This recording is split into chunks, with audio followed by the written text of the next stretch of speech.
Students, आज हमारा जो टॉपिक है वो है टेंस के एमसीक्यूज़ का। आज हमारा टेंस है tense number 6। Let's start MCQs.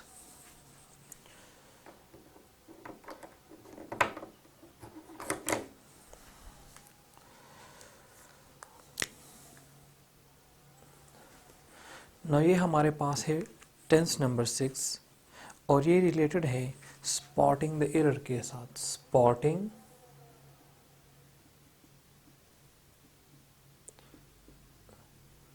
The error. अभी हमारे पास इसका एक दूसरा नाम भी हो सकता है सब्जेक्ट वर्ब एग्रीमेंट भी, क्योंकि सब्जेक्ट वर्ब एग्रीमेंट में हमारे पास क्या मसले, या हमारे पास स्पॉटिंग द एरर या टेंस के एमसीक्यू। अभी हमारे पास number 1, the pilgrims are arrived at the airport last night. अभी अगर हम इसको ज़रा डिटेल से देखें तो हमारे पास यहाँ पर देखें द पिलग्रिम्स।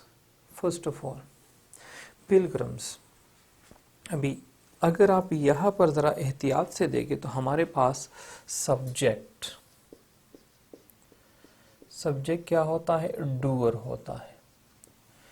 और सब्जेक्ट में हमारे पास क्या आता है, या तो नाउन होगा या प्रोनाउन होगा।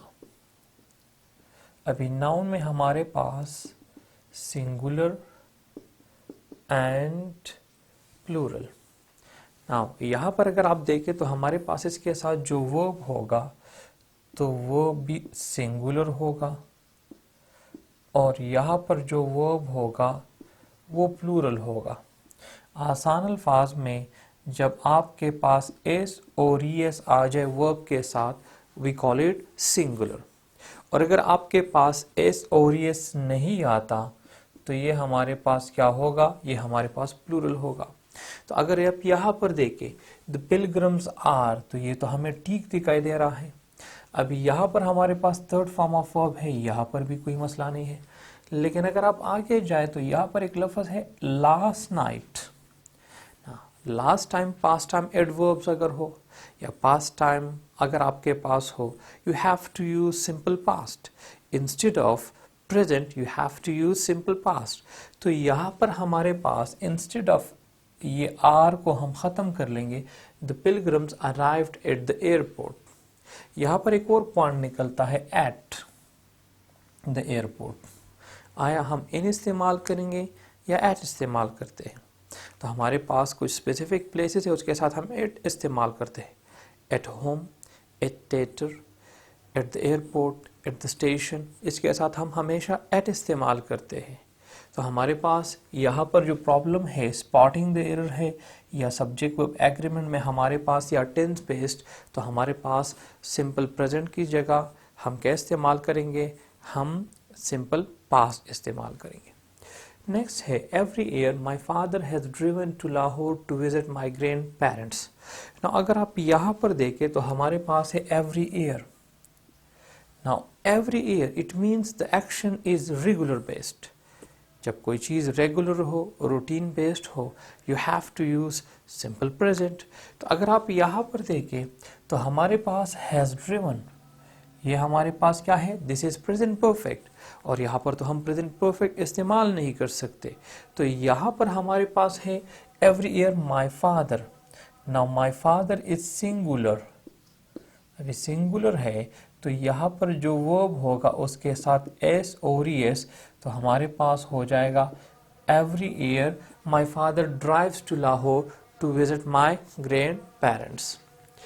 नेक्स्ट है हमारे पास my brother had choose not to study medicine at the university. अभी अगर आप यहाँ पर देखें तो हमारे पास हैड चूज, अगर आपके पास हैड आता है इसके साथ हमेशा थर्ड फॉर्म ऑफ वर्ब आएगा, तो यहाँ पर तो हमारे पास गलत हो जाएगा। अभी यहाँ पर हमारे पास my brother not to study at the university, तो यहाँ पर कोई चीज़ ऑलरेडी सेलेक्टेड है, ऑलरेडी माइंड में जो है फिक्स थी और उसने चूज किया हुआ है। तो an action that started in the past और उसने फिनिश भी किया कि मैं पढ़ूंगा और उसने शुरू किया, तो हमारे पास यहाँ पर instead of this we have to use second form of verb, और वो है हमारे पास चूज। तो हमारे पास यहाँ पर होगा choose is the right option, not had choose. Next है हमारे पास they were hearing you the first time you called them। अब बहुत ही इंपॉर्टेंट है और बहुत ही सिंपल है। यहाँ पर देखिए they were hearing you, now यहाँ पर क्या है, they heard you आसान, you the first time when you called, क्योंकि जब आपने कॉल किया तो उसने सुना। यहाँ पर at the time of speaking जो है वो क्या, आप प्रोग्रेस में नहीं था, आपने सुना, एक एक्शन स्टार्ट भी हुआ और ख़त्म भी हुआ। जब ख़त्म हुआ तो उसके लिए हम सिंपल पास्ट इस्तेमाल करते हैं, तो दे heard you the first time when you called them. Next है nowadays tuition centers are playing an important role in education। now if you see this word nowadays, now ये आपके पास एक रेगुलर बात हो रही है। रेगुलर के लिए और रूटीन के लिए we have to use simple present. तो यहाँ पर हमारे पास देखिए, यहाँ पर हमारे पास है आर प्लेइंग, और हमारे पास प्रेजेंट कंटिन्यूस कहाँ पर इस्तेमाल होता है, one action is in progress at the time of speaking. लेकिन यहाँ पर तो रेगुलर एक्शन है, तो रेगुलर एक्शन के लिए हम क्या इस्तेमाल करते हैं, प्ले। अभी यहाँ पर एक सवाल पैदा होता है कि प्ले है या प्लेस आएगा। तो अगर आप यहाँ पर देखिए tuition centres, centre this is plural, तो प्लूरल के साथ हम क्या प्लूरल वर्ब इस्तेमाल करेंगे। प्लेस गलत होगा तो हमारे पास प्ले हो जाएगा, तो स्पॉटिंग द एरर यहाँ पर आएगा। नेक्स्ट हमारे पास है I am worry when I am seeing my father smoke so heavily. अभी पहले तो आपके पास यहाँ पर देखिए एक लफ्ज आया है एम और वरी। अभी आपके पास जब भी आपके पास is, am, are, was or were, when you have these verbs, after these verbs you have to use adjective, you have to use adjective, not वो यहाँ पर इसके बाद हम दूसरा क्या इस्तेमाल करेंगे, यहाँ पर एज अ वर्ब इस्तेमाल हुआ है। एम के बाद अगर वर्ब अगर आ भी जाए, यहाँ पर अगर इसके बाद वर्ब भी आ जाए तो it must be in third form of verb, not in first form. तो अगर आप यहाँ पर देखें तो हमारे पास यहाँ पर क्या है, हमारे पास आई एम वरी, तो फिर तो ये होना चाहिए वरीड होना चाहिए, इस तरह होना चाहिए। तो यहाँ पर हमारे पास प्रॉब्लम क्या है कि हमारे पास यहाँ पर एज अ वर्ब ये इस्तेमाल हुआ है, तो यहाँ पर हमारे पास क्या होना चाहिए, आई वरी। तो हमारे पास ये लफ्ज जो है वो गलत हो जाएगा, यहाँ पर स्पॉटिंग द एरर इन दोनों में है। I worry when I am seeing, तो फिर हमारे पास यहाँ पर देखिए सी, स्मेल और ऐसे हमारे पास जो वर्ब्स है उसके साथ हम कभी भी आईएनजी फॉर्म इस्तेमाल नहीं करते। तो हमारे पास हो जाएगा when I see my father, when I see my father smoke so heavily. तो हमारे पास दोनों सिंपल प्रेजेंट में होने चाहिए, और यहाँ पर आपके पास क्या है, सीइंग हम आमतौर पर इस्तेमाल नहीं करते, ये प्रेजेंट कंटिन्यूस में हम नहीं इस्तेमाल करते। तो हमने यहाँ पर एक पॉइंट सीखा कि is, am, are, was, were, इसके बाद एडजेक्टिव आता है या वर्ब आता है, या हमारे पास क्या, हमारे पास नाउन भी आ सकता है। तो हम इसको किस तरह पहचानेंगे कि अगर आप यहाँ पर देखें, अगर मैं इस तरह लिख लूँ ही इज टाइड, तो ये हमारे पास क्या होगा, एडजेक्टिव होगा। आसान सा टिप क्या है कि आपके पास अगर आर्टिकल नहीं है तो आपके पास ये क्या होगा, ये आपके पास हमेशा एडजेक्टिव होगा। अगर आर्टिकल आ जाए तो ये आपके पास नाउन होगा, ही इज अ टीचर। यहाँ पर देखिए आर्टिकल आया तो हमारे पास ये क्या हो जाएगा, नाउन आ जाएगा, और वो तो आप पहचानते हैं कि हमारे पास हमेशा थर्ड फॉर्म ऑफ वर्ब इस्तेमाल होगा। फिर हमारे पास नेक्स्ट वन है all my friends admiring my brother because he is tall and good looking। अभी यहाँ पर अगर आप देखें तो हमारे पास दो क्लासेस है, he is tall, this is simple present, तो ये भी हमारे पास सिंपल प्रेजेंट होना चाहिए।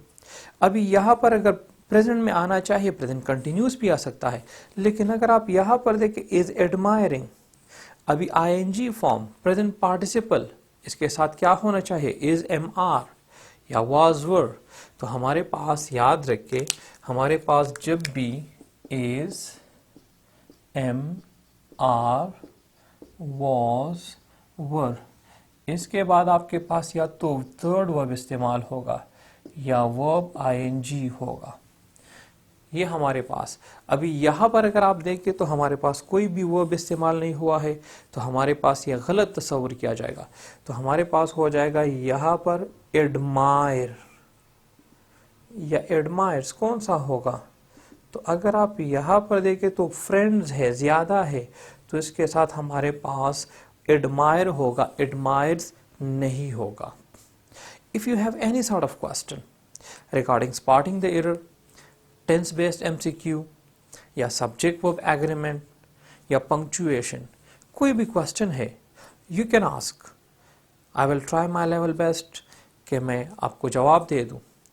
इवन हमारी लाइव सेशन में आपके जितने भी क्वेश्चन है इन द कमिंग वीक, इंशाल्लाह हमारे पास लाइव सेशन में आपके जितने भी क्वेश्चन है regarding any sort of MCQ, whether that is subject verb agreement, that is about article, that is about preposition, that is about punctuation, कोई भी आपका क्वेश्चन है you can ask, और यहाँ पर मैं इंशाल्लाह कोशिश करूँगा कि आपके सवालात के एक सेटिस्फैक्ट्री आंसर आपको दे दूँ।